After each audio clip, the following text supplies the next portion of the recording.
Have you ever pondered about how hypertension affects your health? Let's dive in. Hypertension, or high blood pressure, is a common condition where the long-term force of blood against the artery walls is high enough to eventually cause serious health problems. It's often called the silent killer because it can go unnoticed for years. 1 in every 3 adults globally grapples with this condition, making it a significant public health concern. Hypertension can lead to severe complications, including heart disease, stroke, kidney failure, and even vision loss. It's a major risk factor for cardiovascular disease, the leading cause of death worldwide. Effective management of high blood pressure is crucial. It involves lifestyle changes and sometimes medication. But before we delve into the treatment, we need to understand the condition. Knowledge is power, and understanding hypertension, its causes and effects, is the first step in controlling it. Understanding hypertension is the key to managing it. Indeed, so let's uncover more in the next scene. Blood pressure control is a fascinating process. It's an intricate dance choreographed by your body's systems, all working in harmony to maintain balance and ensure your survival. Let's start with the heart, the primary mover in this dance. Your heart is like a pump, pushing blood through your body. The amount of blood your heart pumps in 1 minute is known as cardiac output. The more blood your heart pumps, the higher your blood pressure. Now, let's move on to the arteries and veins, the highways of your circulatory system. Arteries carry oxygen-rich blood from your heart to the different parts of your body, while veins return oxygen-depleted blood back to the heart. The width of these highways, known as vascular resistance, also plays a crucial role in blood pressure control. If the arteries narrow, resistance increases, and so does your blood pressure. What's fascinating is that your body maintains a delicate balance between cardiac output and peripheral resistance. In simple terms, if your heart pumps more blood and your arteries become narrower, your blood pressure will rise. Conversely, if your heart pumps less blood or if your arteries widen, your blood pressure will decrease. But how does your body maintain this balance? It's through a complex system of sensors and regulators, the most important of which is the baroreceptor reflex. Baroreceptors are sensors located in the walls of your arteries. They sense changes in blood pressure and send signals to your brain, which then orchestrates the appropriate responses. If your blood pressure is too high, your brain will signal your heart to pump less forcefully or your arteries to widen. If it's too low, your brain will prompt your heart to pump more vigorously, or your arteries to narrow. So, you see, blood pressure control is not a simple process. It's a dynamic, constantly adjusting mechanism that your body uses to ensure you remain healthy and thriving. It's an amazing testament to the complexity and brilliance of the human body. So that's how your body exerts control over your blood pressure. And in our next segment, we'll delve into the medications that are used to help this process when it's not working as it should. Stay tuned. Now, imagine you could control this mechanism. In fact, that's what antihypertensive drugs do.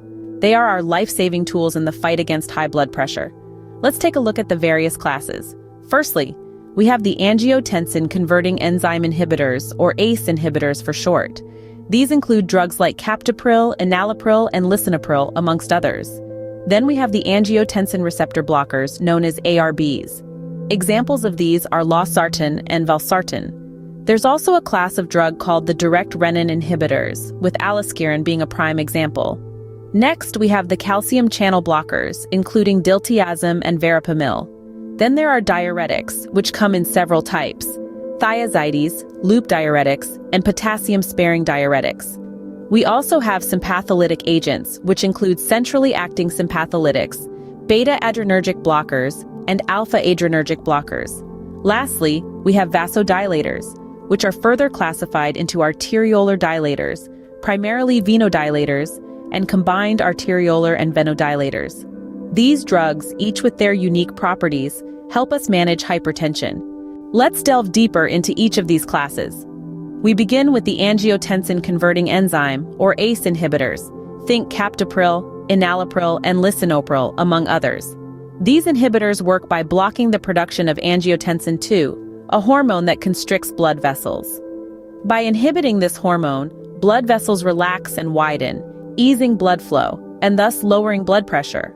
Common side effects include dry cough, dizziness, and occasional kidney problems. Next, we have the angiotensin receptor blockers, or ARBs, losartan, candesartan, valsartan, just to name a few. These drugs block the action of angiotensin II at the receptor level.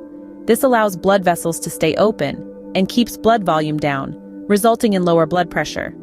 Side effects may include dizziness, upper respiratory tract infections, and occasional kidney problems. In the same vein, we have the direct renin inhibitor, aliskiren. This drug works upstream of the process, inhibiting renin, an enzyme that initiates the process of blood vessel constriction. The result is the same: relaxed blood vessels, decreased blood volume, and lower blood pressure. Side effects may include diarrhea, dizziness, and flu-like symptoms. Then there are calcium channel blockers, or CCBs, like diltiazem, verapamil, and nifedipine. These drugs prevent calcium from entering the smooth muscle cells of the heart and arteries. Without calcium, these muscles relax and blood vessels widen, resulting in lower blood pressure. Potential side effects include headache, swollen ankles, and constipation. Diuretics are next on our list. These are divided into thiazides and related agents, loop diuretics, and potassium-sparing diuretics. They all work by helping your kidneys get rid of excess sodium and water, thus reducing blood volume and lowering blood pressure. Side effects can include frequent urination, electrolyte abnormalities, and dehydration. Sympatholytic agents are a broad group that includes centrally acting sympatholytics, beta-adrenergic blockers with additional alpha-blocking activity, and alpha-adrenergic blockers. These drugs work by inhibiting the sympathetic nervous system, which controls the body's fight or flight response. By calming this system, these drugs can reduce heart rate and dilate blood vessels, thereby reducing blood pressure. Side effects may include dry mouth, drowsiness, and in some cases, slow heartbeat. Lastly, we have vasodilators. These include arteriolar dilators, primarily venodilators, and arteriolar and venodilators. These drugs work directly on the muscles in the walls of your arteries, preventing them from tightening and your arteries from narrowing. This results in lowered blood pressure. Side effects can include headache, swelling of the legs, and heart palpitations. These drugs, while different, all aim for the same result: regulated blood pressure. So, we've taken a journey through the world of hypertension and its management. We've delved into the complexities of high blood pressure, a condition that affects millions worldwide and can lead to serious health complications if not properly managed. We've explored the intricate mechanisms our bodies employ to control blood pressure, from the delicate balance of hormones and enzymes to the fine-tuning of our blood vessels. It's a symphony of physiological processes, each playing its part to keep our blood flowing smoothly and efficiently.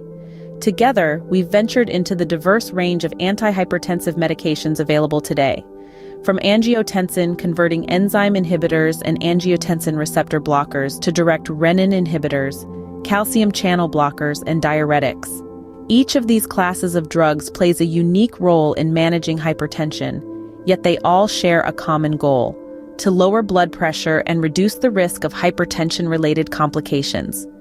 We've also taken a closer look at the mechanism of action, therapeutic uses, side effects, and pharmacological effects of these drugs. It's a vast and ever-evolving field, but understanding these fundamentals can go a long way in enhancing our knowledge and competence in managing hypertension. And let's not forget the sympatholytic agents and vasodilators, each with their unique modes of action and therapeutic uses. They further broaden our arsenal in the fight against hypertension, underscoring the importance of a multifaceted approach to this pervasive condition.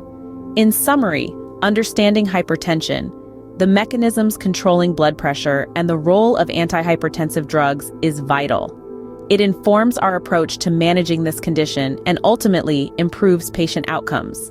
It's a complex puzzle, but with each piece we add, the picture becomes clearer. We hope you found this journey enlightening.